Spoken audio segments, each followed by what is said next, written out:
to a very, very special Automotivania review video, and that's because it is of this very unique, one-of-a-kind Rover Mini Sprite. That's right, it is a mini, a proper mini, not a biggie, but a mini. In actual, a mini, it's small. But it's a mini, so yeah. Very special review. Is it any good? You probably already know the answer, but still, watch this Automotivania review video to find out. In this Automotivania review video, I am going to drive it. I am going to drive it on private land. My dad is going to drive it, who is behind the camera. Hello, Dad. Hello. We're going to talk about the exterior, interior, practicality, cubby holders. Practicality is going to be quite interesting because there's probably none of it. So yeah, let's... Oh, and we're also going to look at the history of the Mini in 1 minute. Let's start. Right, I have a list of stuff that the owner has done to this car. So, let me find where it's... Okay, as standard, the 1.3 engine under the bonnet in here, it has 53 brake horsepower. However, now, the owner isn't sure of the brake horsepower, but is pretty sure that it's close to 1,000. I love that, actually, a 1,000 brake horsepower Mini. That'd go like a rocket.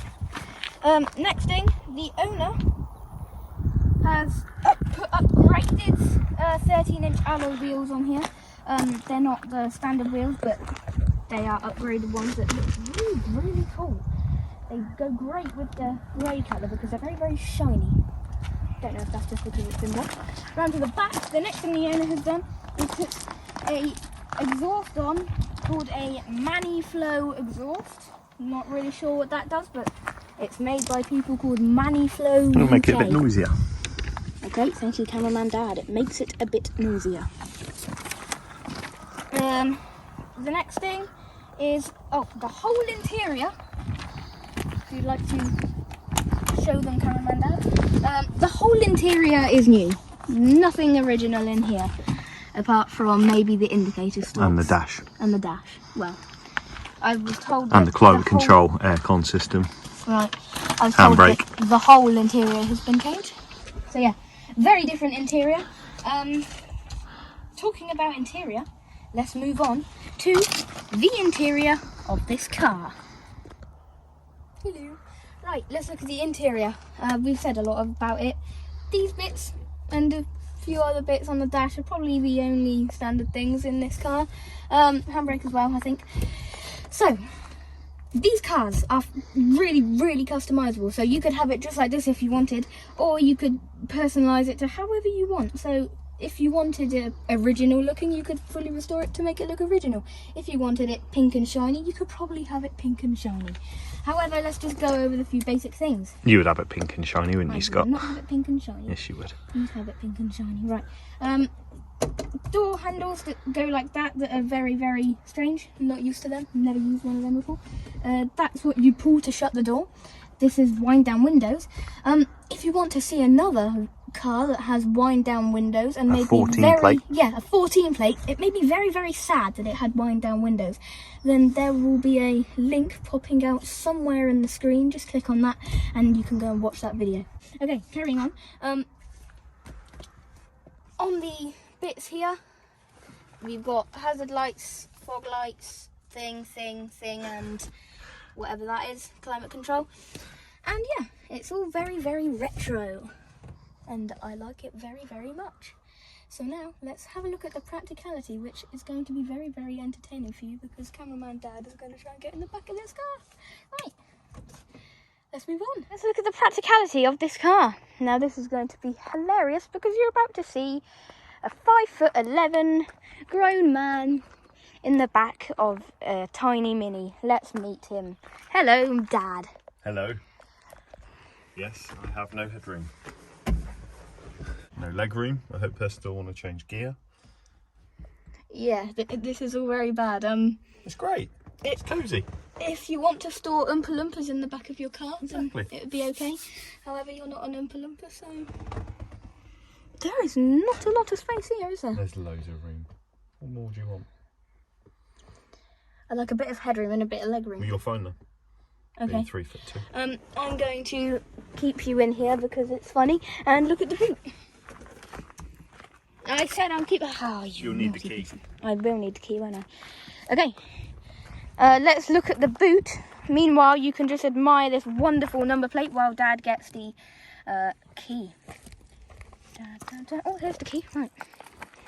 Hopefully, the camera quality is going to be a lot better because I'm doing it a bit differently now. So, ready? I'm ready. Where the V12 is. Oh, no. Is that the boot? That's the boot, Scott. Oh my God. There's a battery. There's a spare wheel, and this is your petrol tank. So this isn't for storing things then, I guess? Yes. Screen wash as well. Okay, I know that we said on the Ford Focus review that we could definitely fit a Scott in there. We cannot fit a Scott in there. Go on, but don't touch the battery either. You seriously want me to get in there? No. I was going to say. Right. How cute is that? It's awful. Is there any other bits for storing things? Well, do the cubby holder test then. We are going to do the cubby holder test. Okay, boot space is nothing. Back space is nothing, but it's a Mini. Did you seriously expect Practicality to be good? If you did, then maybe you should not like. 1,000 horsepower.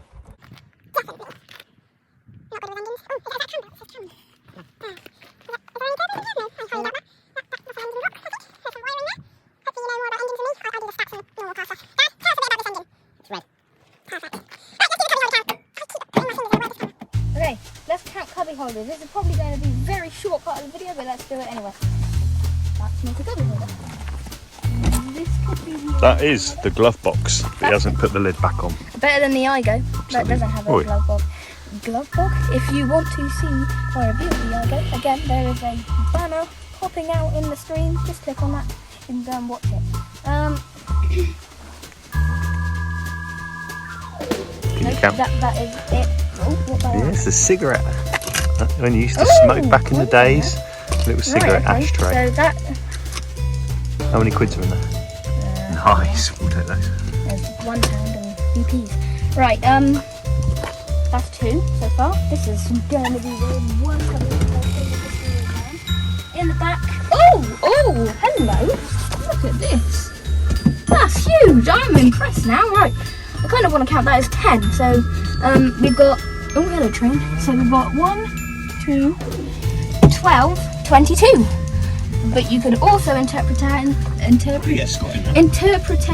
that as 4. So 4 or 22, however you want to say that.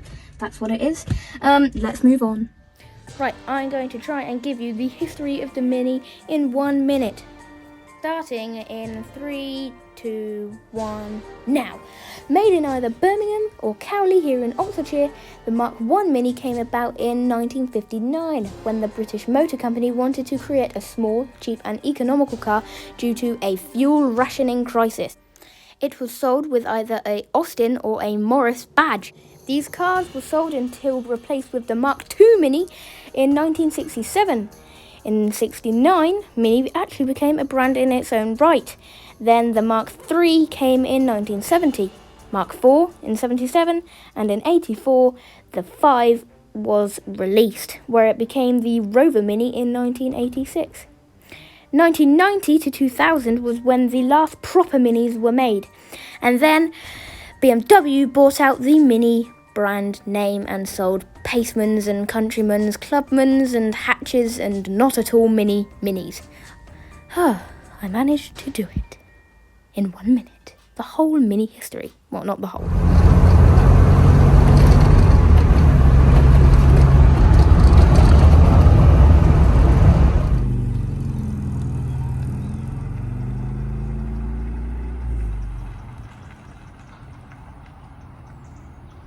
Oh my god, this is so much fun to drive.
So then, how was that? Oh my god. Turn it That off is then. the best fun to drive car I have ever experienced. I'm now doubting whether a GI Yaris is as fun to drive as that. That is... If you want a fun to drive car, then get a Mini.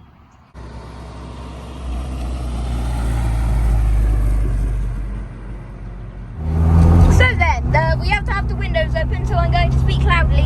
What is the Mini like to drive? Obviously, I can't drive, only on private land, which you've seen me do. So what is it like for an adult to drive the Mini? For that, we have my dad. Hello, Dad. Hello again. Hello. So, what is it like to drive the Mini? I love it. Brings me back 20 years, it does. So much fun. Oh. It's like a little go-kart and it's so much fun. Yep. Noisy, bumpy, back braking, playful and lovely. Great. How heavy is the steering, by the way? It's quite heavy actually because these big wheels, once you move it, it's fine. What about the gearbox? What's that like? It's like a wet glove. Right, okay. Very sloppy. Okay, so you like it? I love it. Great. Let's move on to the verdict. Right then, verdict. It's crazy, that thing. Wow. Right. If you've not owned a Mini before, a proper Mini like this, then you'll probably look at it and think, well, it's tiny. The boot, tiny. Practicality, there's none of it. The old interior, the classic original interior, is not very what's it called, luxurious, but with these Cobra classic seats, they're very supportive and nice down the corners and stuff. So yeah, you might be thinking, what is the point of this car? You've not driven one. As soon as you get in the driver's seat and drive even at 20 miles per hour like I did, you'll immediately love it. And I immediately love it, and I want to keep it, and I want to steal it and drive away. But obviously I'm not going to because I'm a good person. So anyway, right. What do I rate the Mini out of 10? Well, I've just driven it, and I'm going to have to give it a 10 out of 10 because it's just so amazing. I don't care about practicality, interior, exterior, even though it looks so cool in the exterior. Nice in the interior. I don't care about any of that now. I just care about the drive, and it's amazing to drive. So I give it 10 out of 10. Caraman Dad, what do you give the car out of 10? 9.5. I'm just going to reword that. He gives it a 10 because you have to give this car a Ken. Ken 10. A Ken? I can't speak now properly because that was so cool to drive. Thanks so much for watching Automotivania, and I hope you go and buy a Mini because of this now. And now just admire those number plates again.